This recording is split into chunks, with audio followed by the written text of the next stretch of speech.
Malaysia lakar sejarah jadi tuan rumah sidang kemuncak AI ASEAN. Malaysia bakal melakar sejarah penting pada Ogos dan September ini. Buat pertama kalinya diadakan sidang kemuncak AI ASEAN 2025, Malaysia telah dipilih sebagai tuan rumah. Ia merupakan satu penghormatan besar yang membuktikan kepercayaan rantau ini terhadap kepimpinan digital negara menurut kenyataan di Petik Harapan Daily. Tidak cukup dengan itu, Malaysia juga akan menjadi tuan rumah kepada Smart City Expo 2025 sekaligus menonjolkan peranan negara dalam membentuk hala tuju teknologi serantau.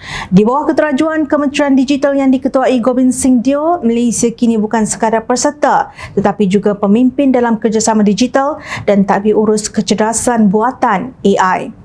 Ketika Gobind berucap dalam Forum Global UNESCO mengenai etika AI GFEAI 2025, beliau menegaskan komitmen Malaysia terhadap prinsip AI yang beretika, selamat dan inklusif. Dalam pada itu, Gobind turut menegaskan komitmen Malaysia untuk mempromosi tadbir urus AI yang beretika, membina kerjasama serantau dan memastikan kemajuan negara seiring dengan piawaian etika global. Dengan perkembangan pesat AI, dialog yang bermakna dan kerjasama antarabangsa amat penting untuk membina masa depan yang inklusif, selamat dan bermanfaat untuk semua, katanya di Petik Astro Awani. Beliau berkata demikian semasa perbincangan panel Menteri Peringkat Tinggi bertajuk memupuk dialog global mengenai kecerdasan buatan demi masa depan bersama. Justru ini jelas bukan sekadar kenyataan politik tetapi satu pendirian dasar yang sejajar dengan amalan terbaik dunia. Persidangan pada Ogos ini yang bakal menghimpunkan penggubal dasar, pemimpin industri dan masyarakat sivil dari seluruh dunia bukan hanya sebagai simbolik, malah ia adalah sebagai pentas membentuk masa depan AI serantau.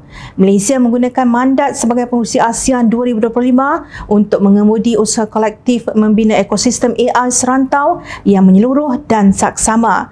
Selain itu, apa yang lebih membanggakan, Malaysia tidak hanya menumpukan kepada diplomasi, namun kita juga memperkenalkan peraturan pusat data baharu untuk menjadikan Malaysia sebagai hub digital serantau dan memperkukuh komitmen terhadap Digital Economy Framework Agreement DEFA. DEFA merupakan satu perjanjian utama untuk melonjakkan ekonomi digital ASEAN yang disasarkan mencecah $2 triliun menjelang 2030. Dalam kerangka ini, KLAI Takeover Week yang bakal diadakan dari 10 hingga 14 Ogos 2025 akan menjadi mercu tanda kebangkitan digital Malaysia. Program seperti AI Builder Hub, AI Code Fest dan AI Horizon 2025 turut membuka ruang kepada inovator muda, pembangun digital dan masyarakat umum untuk menyertai arus AI. Tambahan pula, Youth Caucus akan memperkasakan suara anak muda ASEAN dalam isu-isu penting berkaitan etika, keadilan dan kepimpinan digital.